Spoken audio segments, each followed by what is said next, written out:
നമസ്കാരം. News independent speed news 20ലേക്ക് സ്വാഗതം. വാർത്തകൾ വായിക്കുന്നത് ജനനി. ഇപ്പോഴത്തെ പ്രധാന വാർത്തകൾ. അയർലൻഡിൽ RSVക്കെതിരെ പുതിയ വാക്സിൻ.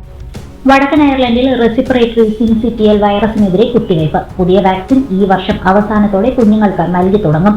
മാസം തികയാതെ പ്രസവിക്കുന്ന കുഞ്ഞുങ്ങൾക്ക് RSVയിൽ നിന്നും സംരക്ഷണം ലഭിക്കുന്നതിന് വേണ്ടിയാണ് കുത്തിവയ്പ് നൽകുന്നത്. ജീവനക്കാർക്ക് നിയന്ത്രണങ്ങൾ ഏർപ്പെടുത്താൻ HSE. ചിലവ് കുറയ്ക്കൽ നടപടിയുടെ ഭാഗമായി ജീവനക്കാർക്ക് നിയന്ത്രണങ്ങൾ ഏർപ്പെടുത്താൻ HSE. ജീവനക്കാരുടെ യാത്ര, പരിശീലനം, ഏജൻസി ജീവനക്കാരുടെ സേവനം എന്നിവയിലാണ് മാറ്റങ്ങൾ. ബെൽഫാസ്റ്റിൽ രഥോത്സവം 26-ന്. ബെൽഫാസ്റ്റിലെ ഇസ്കോൺ ശ്രീകൃഷ്ണ ക്ഷേത്രം അധികൃതരാണ് രഥോത്സവത്തിന് നേതൃത്വം നൽകുന്നത്. രഥോത്സവം നടത്താൻ പരേഡ് കമ്മീഷൻ ഇസ്കോണിന് അനുമതി നൽകിയിരുന്നു. ഡബ്ലിൻ വിമാനത്താവളത്തിൽ നിന്നും പുതിയ വിമാന സർവീസ് പ്രഖ്യാപിച്ച എമിറേറ്റ്സ്. ഒക്ടോബർ 26 മുതലായിരിക്കും സർവീസ് ആരംഭിക്കുക. ഡബ്ലിനിൽ നിന്നുള്ള എമിറേറ്റ്സിന്റെ മൂന്നാമത്തെ വിമാന സർവീസാണിത്. ലോക്കൽ പ്രോപ്പർട്ടി ടാക്സ് വർദ്ധിപ്പിക്കാൻ തീരുമാനിച്ച ഡബ്ലിൻ സിറ്റി കൌൺസിൽ 15% നികുതി വർധനവാണ് അംഗീകരിച്ചിരിക്കുന്നത്. അടുത്ത വർഷം മുതൽ പുതിയ ടാക്സ് ആളുകളിൽ നിന്നും ഈടാക്കി തുടങ്ങും. സൗത്ത് ഡബ്ലിനിലെ എണ്ണ ചോർച്ചയിൽ മാപ്പ് പറഞ്ഞ ബാങ്ക് ഓഫ് അയർലൻഡ്. ക്യാബിനറ്റ് ലീയിലെ സൈറ്റുകളിലൊന്നിൽ നിന്നാണ് എണ്ണ ചോർച്ച ഉണ്ടായത്. സംഭവത്തിൽ പരിസ്ഥിതി പ്രേമികൾ വിമർശനം ഉയർത്തിയതിനെ തുടർന്നായിരുന്നു മാപ്പ് പറച്ചിൽ.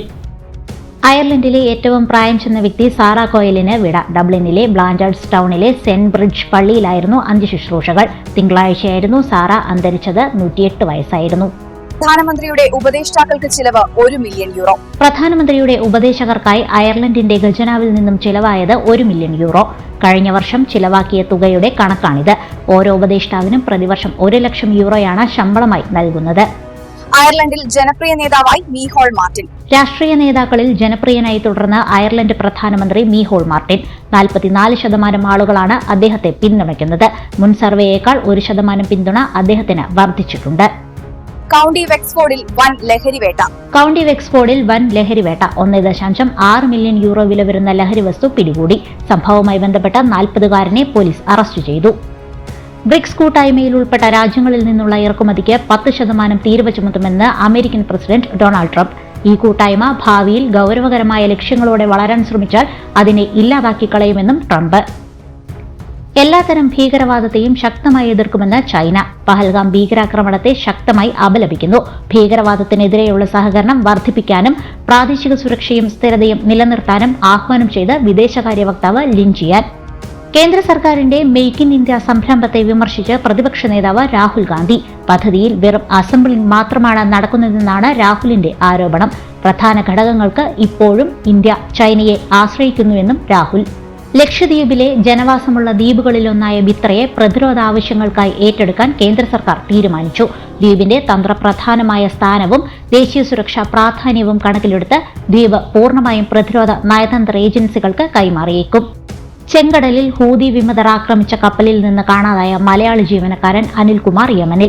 ഭാര്യ ശ്രീജയാണ് തന്റെ ഭർത്താവിൽ നിന്ന് ഫോൺ കോൾ ലഭിച്ചതായി എംബസിയെ അറിയിച്ചത്. അനിൽ നിലവിൽ യമൻ സൈന്യത്തിന്റെ കസ്റ്റഡിയിലാണോ അതോ ഹൂതി വിമതരുടെ കസ്റ്റഡിയിലാണോ എന്ന് വ്യക്തമല്ല.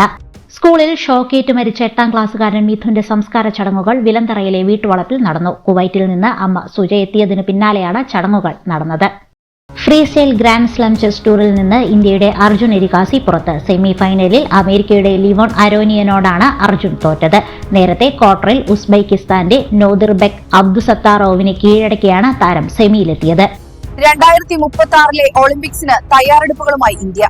2036 ഒളിമ്പിക്സ് ഗെയിംസിനായുള്ള സർക്കാരിന്റെ തയ്യാറെടുപ്പുകൾ ആരംഭിച്ചു കഴിഞ്ഞതായി കേന്ദ്ര ആഭ്യന്തരമന്ത്രി അമിത്ഷാ. മെഡൽ പട്ടികയിൽ ആദ്യ 5 രാജ്യങ്ങളിൽ ഒന്നായിരിക്കും ഇന്ത്യയെന്നും ആഭ്യന്തരമന്ത്രി. സംസ്ഥാനത്ത് ശക്തമായ മഴ തുടരുന്നു. സംസ്ഥാനത്ത് അതിശക്തമായ മഴയ്ക്ക് സാധ്യതയുള്ളതായി കാലാവസ്ഥാ വകുപ്പ്. വയനാട് പോലുള്ള മണ്ണിടിച്ചിൽ സാധ്യതയുള്ള പ്രദേശങ്ങൾ അതീവ ജാഗ്രതയിലാണ്. 22 വരെ കേരളം, കർണാടക, ലക്ഷദ്വീപ് തീരങ്ങളിൽ മത്സ്യത്തൊഴിലാളികൾ കടലിൽ പോകരുതെന്ന് മുന്നറിയിപ്പ് നൽകിയിട്ടുണ്ട്. അയർലൻഡിൽ ശക്തമായ മഴയ്ക്ക് സാധ്യത.